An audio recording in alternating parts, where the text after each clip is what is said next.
In long-form storytelling, like a gacha game, worlds and characters have the chance to be fleshed out to a degree that almost no other medium provides. Complex arcs and themes can junction to elicit incredible, worthwhile experiences. But sometimes you also get the Xianzhou Luofu arc in Honkai Star Rail. How will you manage such an arduous path? A story so lifeless that it's like watching a corpse dry. Wait, no, I meant paint.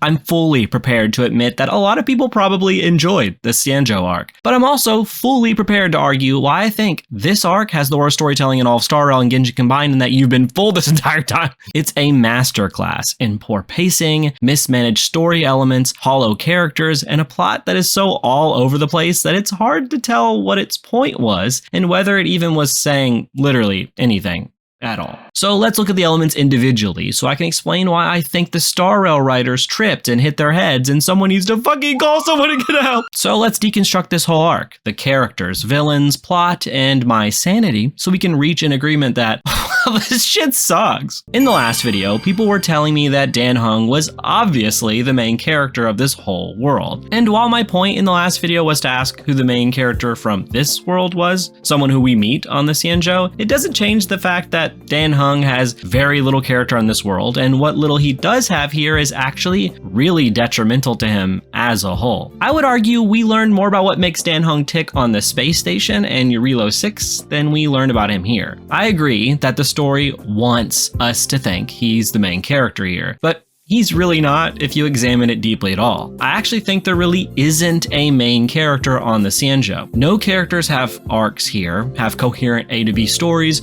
or major plot connections. I can hear people already saying that Dan transforms here and that he Moses' his way to the final boss, but none of this actually connects with the enemy at hand, and Dan Heng's transformation has no plot purpose or main plot connection. It just happens, then they move on and fight the boss. Let's look at Dan's journey in this arc so I can actually illustrate a pretty insane amount of things that are wrong here overall. At the beginning, the party makes the choice to head to the Xianzhou, and Dan Heng decides to stay back. As we learn later, it's because he was exiled due to his past life. But when he learns his friends are in trouble because of Blade being on the planet, he makes the active choice to journey to the planet and protect his friends. At this point, we don't know why he knows Blade is a danger or why he thinks Blade would go after his friends, but the seriousness with which he says this means that Blade is a huge threat. Dan even explicitly says this line right here.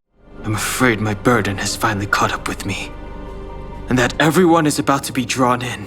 This is absolutely screaming to the player that something is going to happen involving Dan's past that absolutely will affect the rest of the crew on the planet.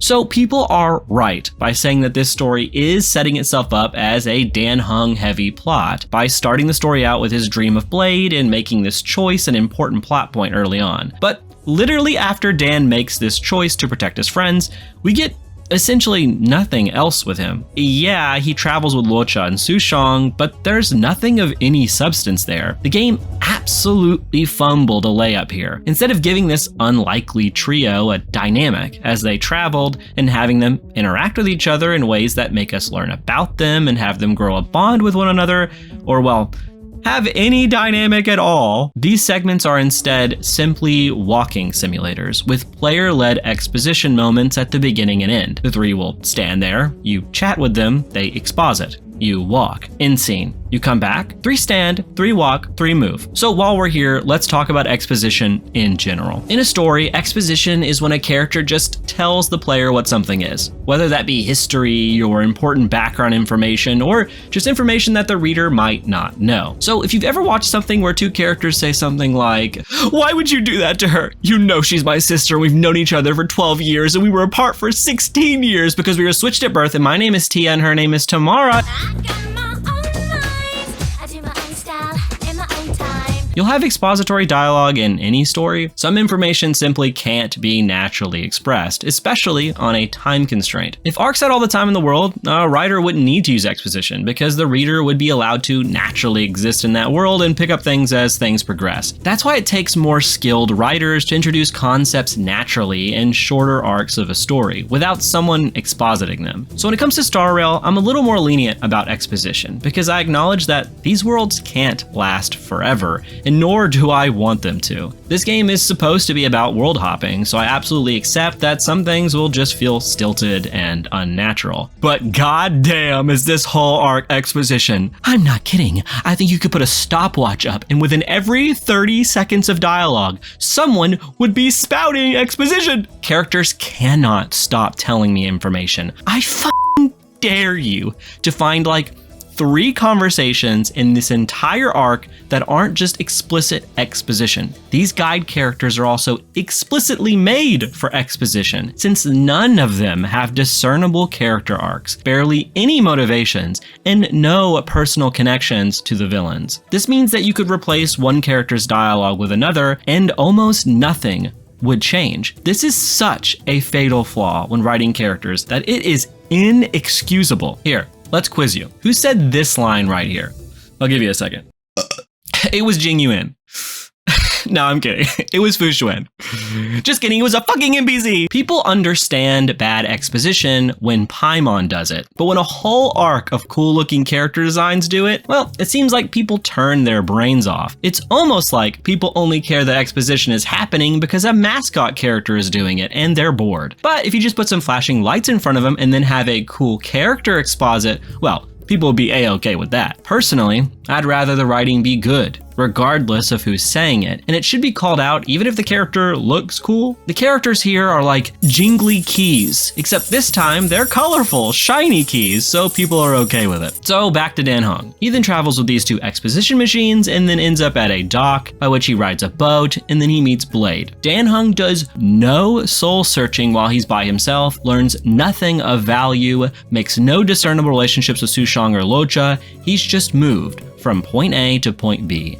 There are no moments in this section of the story to really speak of. Like I said in the first video, it feels like the characters on this planet simply exist to introduce us to cool character designs so that we pull for them. Of course, Genshin does this too, but this whole arc is the most egregious example of this type of writing. Dan Heng, from the second he lands on the Xianzhou, is played around with like a doll. He's not a character here, and that's another issue with this whole arc. Our express crew doesn't make any discernible choices. You know, when Dan decided to save his friends, well, that's the only character choice made by any of the express crew in this entire arc, without someone telling them what to do next. So then, let's talk about reactive versus proactive characters. A proactive character is one that makes active choices within a story, while a reactive character is one that is essentially dragged along, where other characters or plot elements make choices for them. Generally speaking, you want protagonists to always be proactive, even if situations are happening around them that are outside of their control. I don't mean the word choices in an arbitrary sense, but I mean it in an existential way. Like Dan's choice to help his friends. What does this tell us about his character?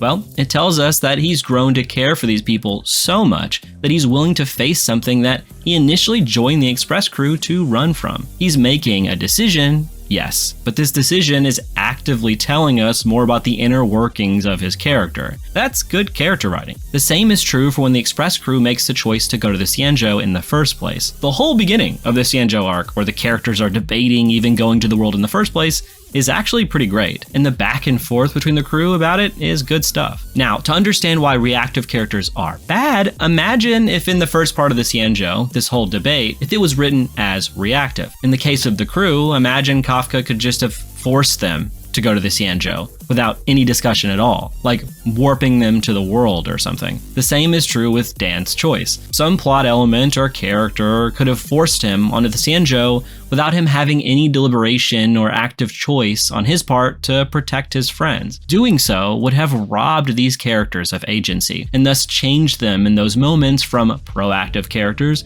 to reactive ones, leading us to learn nothing more about them. And this is exactly what happens the rest of the entire arc to every character. Dan Heng begins to follow Locha and Sushang, by which things begin to just happen to him. He walks a bit, they help out this robot chick so that they could add another another gotcha character. They walk some more. Dan exposits about the Vidyadhara, and then they just part ways. He then heads to the dock, sees some ghosts of the past for like 2 seconds, sees Blade randomly, and then gets attacked. He's simply moved by the plot. From the first choice on, he becomes an exposition machine, like everyone else. This part is where Dan Heng makes his transformation. Dan Heng transforms simply because he was attacked. That's it. A character's largest moment, a transformation scene, something that is often symbolic for character growth, all done in 2 seconds because he gets skewered like a fucking hair-dressed steak. Can you imagine this in any other scenario? Some may say, hey, it happened last arc with the main character, but no, the main character makes the active decision to battle because of what they've experienced on Eurilo 6, for the idea of preservation. And then they die as a result of that choice, but their resolve to preserve grants them another chance, and they again make the choice to harness that power and continue to fight. And this is a silent protagonist we're talking about. Here, Dan is just kind of skewered and then he transforms.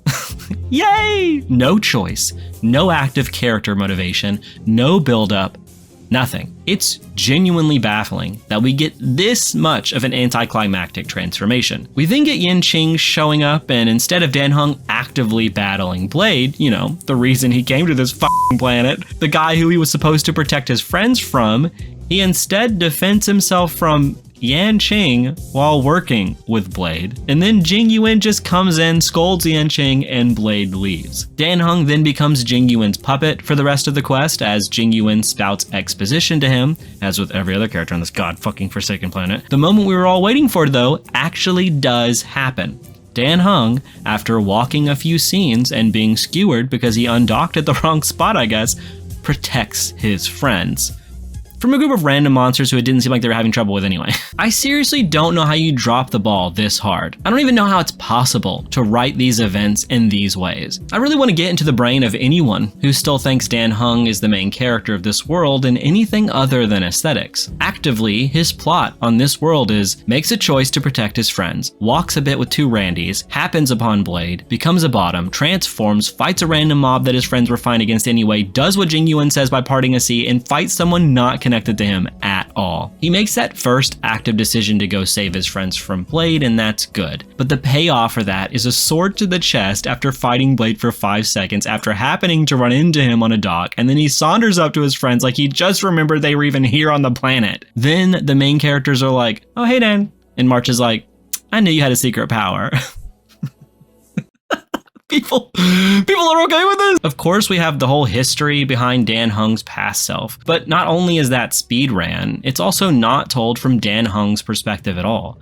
We don't get to see how he's really reacting to any of this information, to the extent where I genuinely had to ask myself, how much does Dan actually remember from his past life, if anything? Beaky remembers that. Which should really be the first question answered here. Good writing would not only introduce the information of Dan's past life, but then show how this information is impacting the Dan Heng of the present. This world wants to pretend to be some character piece for Dan Heng about grappling with his past, while having Dan Heng grapple with quite literally nothing the entire arc. Again, this planet is a black hole for proactive characters. Once our cast happens onto the Xianzhou, they essentially stop making decisions for themselves and simply take orders from others. So let's talk about those other characters really quick. They're still guides. Surprisingly, there's only really one character who at first seemed to get really anything of merit, and that's Yanqing? You have to play a story quest, but it's still something at the start. He begins as a proactive character. He feels that his master isn't respecting his abilities enough, so he goes on a quest to find Blade to handle himself and prove himself. He fights Jing Liu, learns an ability from her, and uses it in a fight with Blade and Dan Heng. I would have praised this if there was an actual conclusion to this arc, but the conclusion we get here is an optional interaction with Yanqing where he says he learned his lesson. When did you learn this? Obviously, all of the rest of the characters are bad here too. I think Fu Xuan may be in the running for current worst pullable Hoyoverse character, who's in the main plot. She constantly spouts exposition at every corner, and her lifeless personality and portrayal legit makes me sleepy. She has no discernible character traits, but instead she's just there to guide our cast along. By the way, she's the leader now. Did you see her development from not being the leader to being the leader? Who fucking wrote this? In these string of quests, nobody gets a moment to just breathe as a character. Rather, they exist to explain the plot and to simply guide it forward, like I've said. Tingyun ends up mattering, but only in the sense of plot progression. He was the actor behind the scenes the whole time who knew what was up, and shows up at the end to, again, be our last and final guide. But this time, he isn't a hologram. Woo! There's this moment at the end where Tingyun is supposedly in danger, and I'm genuinely curious. Did anyone feel anything here? We know nothing about Tingyun from the main story. He's a husk of a character, but since he's ultimately the main guy of this planet, I don't want to say that he even is a character because that requires more. We're supposed to feel something here, right?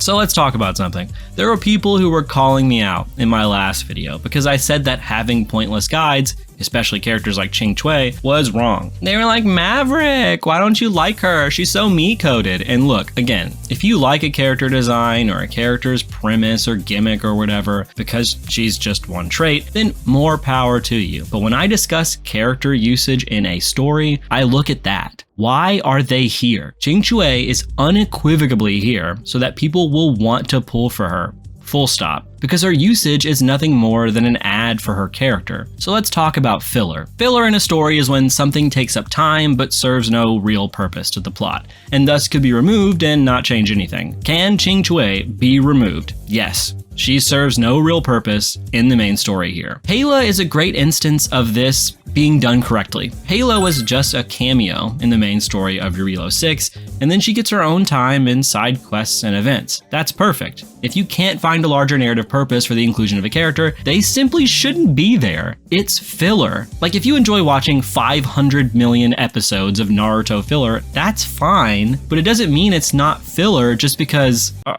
Arashi restored his clan's honor by saving Sasame and like you like that. So let's talk about the Tingyun scene. Unironically, this was a fun scene. It was legitimately shocking. The body horror was fun here too, and it has some fun implications, although they probably will never happen. The issue that I have here though is ironically very similar to the issues I had with Danshu in the last video. I literally say this in the last video. If we could go back to the drawing board, I think you could make a simple change and it would drastically have improved the Sanctus Medicus plot altogether. You just replace Tingyun with Danshu and then have us learn more about Danshu slowly. That way, her reveal feels more natural and more impactful. Our guide from this world, someone we thought we could trust, was leading a cult that's pretty dead set on messing things up. That sounds like it could be a really fun reveal and would have us conflicted about the actions of a character, which leads to great storytelling. I say that Danshu should have replaced Tingyun not only because of the whole betrayal thing, which Tingyun actually does do, but because Danshu actually gets a quest that at least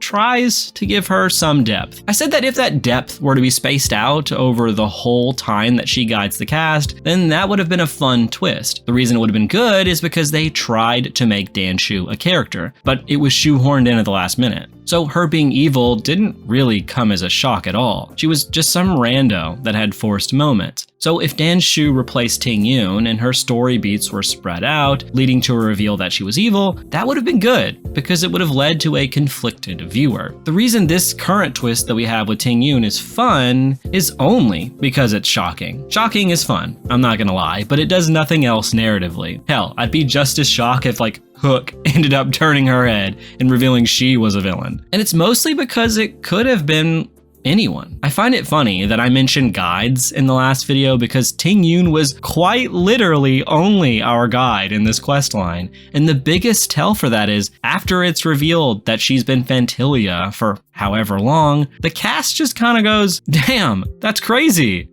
We should probably go though. Imagine if Tingyun was given interesting moments throughout the quest, where she reveals information about herself or just has personal moments with the cast, more than this fucking weird text message. That way, when we get here, the player gets to ask whether the Tingyun we were with the whole time was actually a Phantilia. That way, when we get to this point in the story, the player would ask, were we ever with the real Tingyun, or was it always Phantilia? We could be like, wow, these past scenes with Tingyun were actually revealing things about Phantilia the whole time. Then in your fight with Phantilia, We could get some interesting moments about the cast grappling with fighting her, since they knew her as Tingyun. Since in my version of events, they would have actually bonded with her. Like, it's not hard to make this enemy into a three-dimensional character. Now, you could still make Phantylia mostly evil, but having enemies that have at least 1% of grayness in them makes them infinitely more interesting than just being a mustache-twirling baddie. And even if you wanted her to be 100% evil, at least have our characters grapple with fighting her. But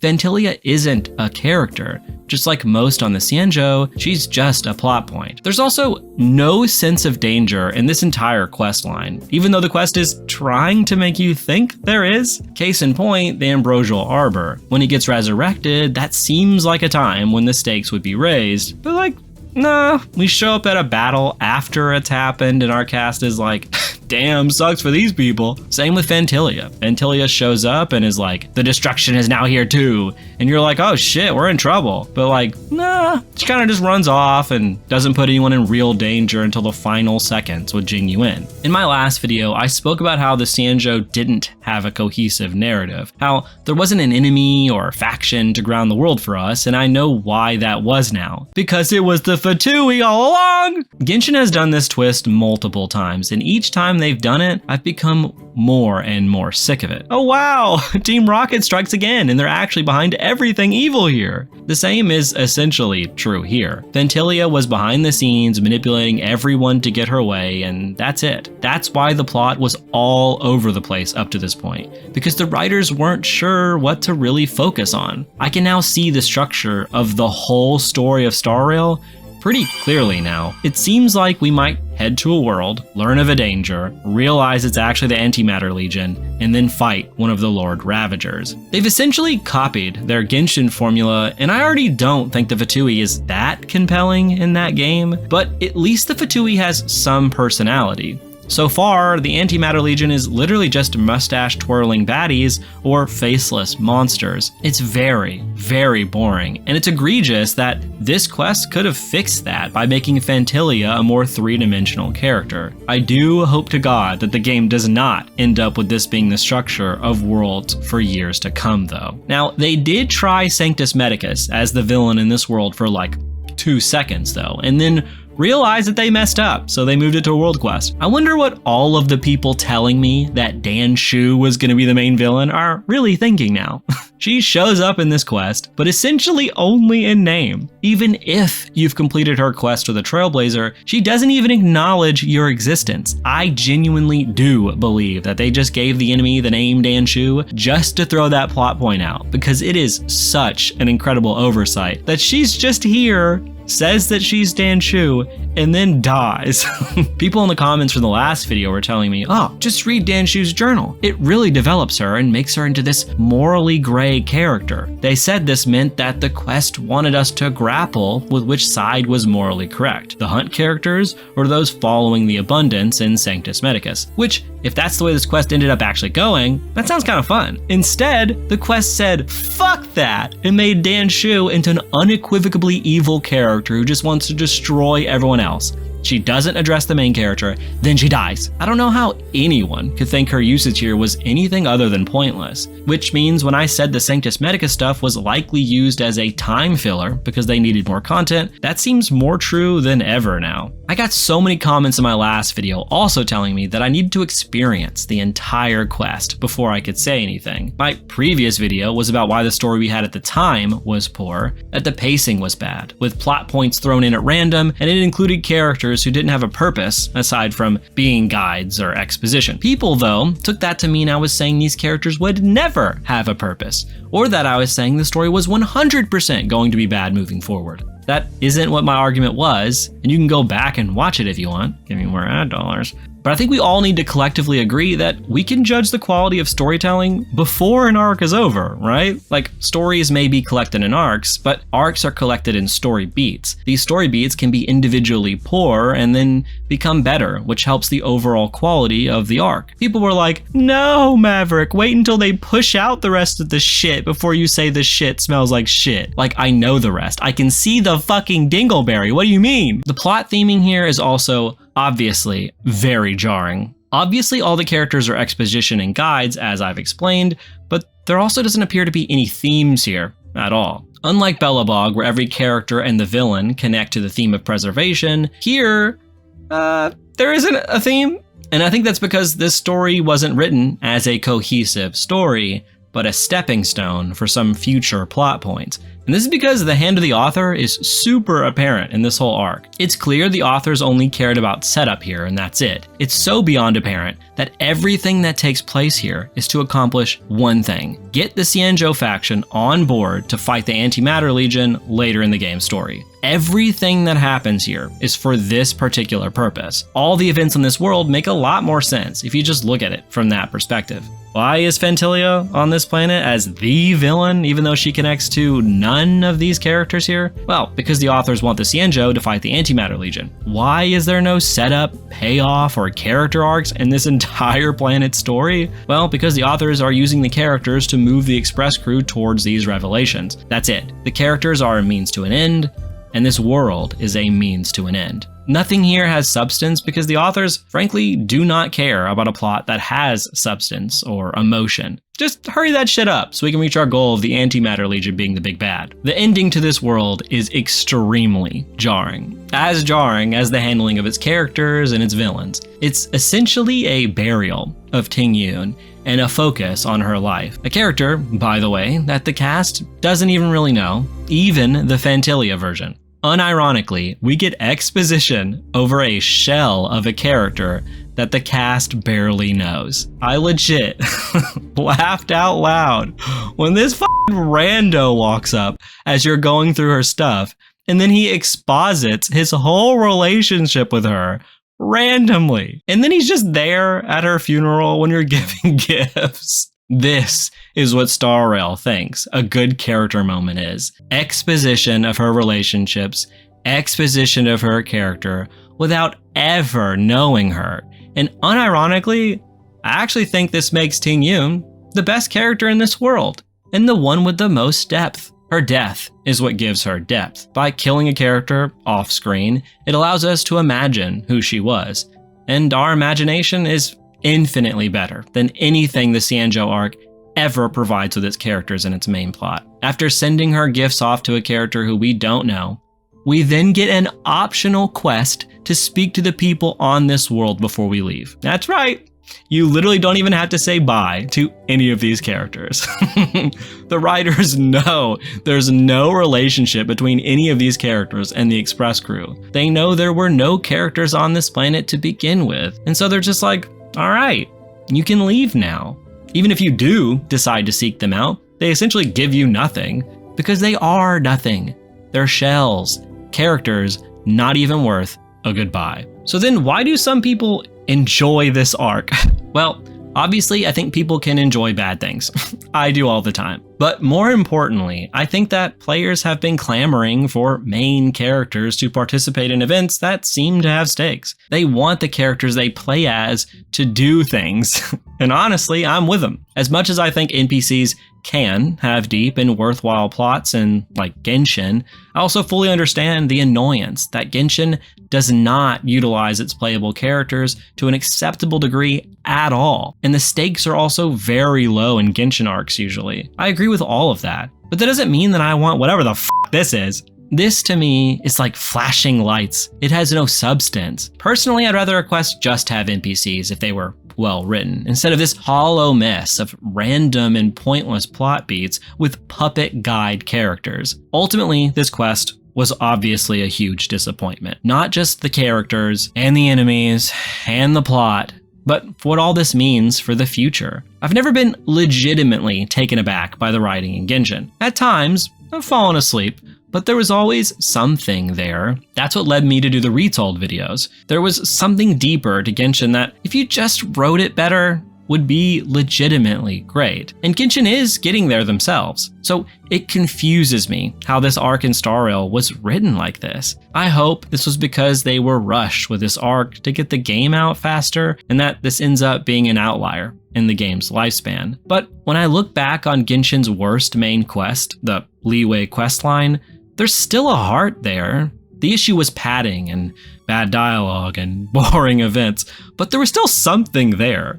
the quest was still saying something at its core. Whereas what this Star Rail quest is saying is, we don't care. Give us your time, give us your money, and watch our flashing lights because we know you'll come back. But maybe this time we should ask ourselves why we're here to begin with. And when someone asks me next time what could make these quests better, I think my serious answer may be use your imagination, because otherwise you'll be fooled into thinking something they had was better.